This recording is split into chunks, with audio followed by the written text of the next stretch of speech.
In the last video, we looked at apartment REITs. The theory behind investing in REITs is that the real estate sector has always rebounded from a crisis, depression, or a recession. In my opinion, the current circumstances are no different. Well, at least to real estate. So today, we're going to stay with REITs, but we'll get a bit more specialized. We're going to look at Blackstone Mortgage Trust, which holds a portfolio of over $167 billion in real property assets under management. They focus on collateral-based senior mortgage loans in North America, Europe, and Australia. So, let's take a look.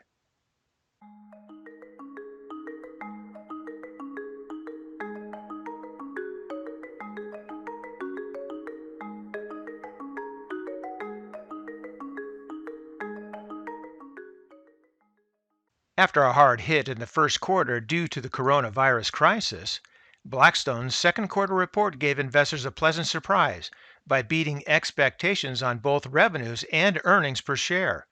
With the top line coming in at $107.1 million, or about 1% above the forecast, the pre-share earnings of 56 cents were up about 14%.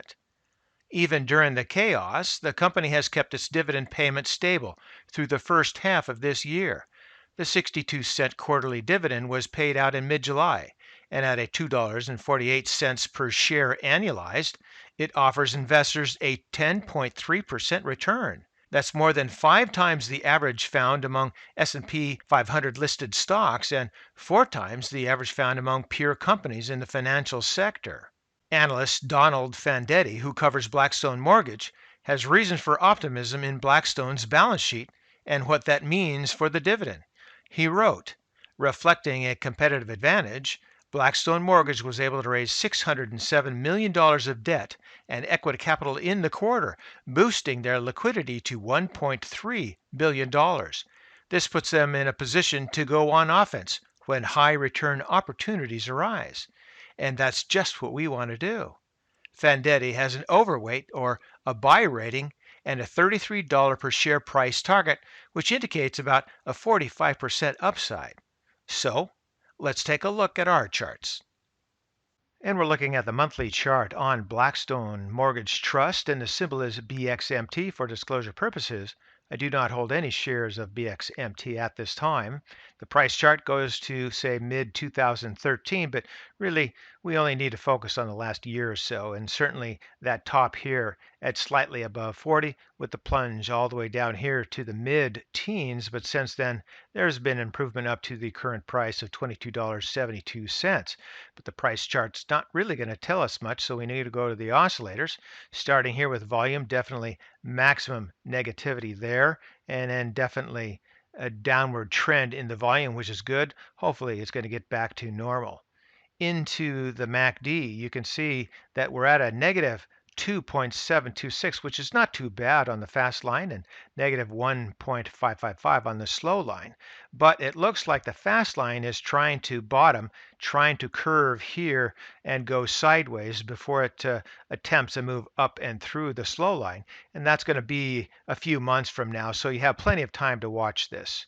Moving down here into the histogram, you can see that improvement has been occurring in the last several months, but there is still time to go. Same thing here for the price rate of change. Definitely a bottoming process occurring here, but not quite time to buy it. The fast line still needs to move on through that slow line, and this is a pretty deep negative 12.8 on the fast line. Here into the RSI, things are improving from that bottom there. Definitely in the last several months, moving here, wants to start heading up to that 50 or midline, isn't ready yet. Here in the stochastics, same thing. Actually, it's a bit closer to that midline, but both the fast and the slow line are moving together in tandem, and they're going to have to move, say, sideways, more sideways before they turn up. So again, another indicator that you have plenty of time to watch this evolve. And then again, same thing in the Williams maximum bottom there with improvement in the last several months, moving up toward that 50 or midline. So everything says that there are possibilities with Blackstone Mortgage, but we just need to sit on the sidelines and watch things evolve. There's plenty of time. Don't be in a hurry. And as usual, conduct your fundamental analysis. And for today, that's ChewDog Charts. Thank you.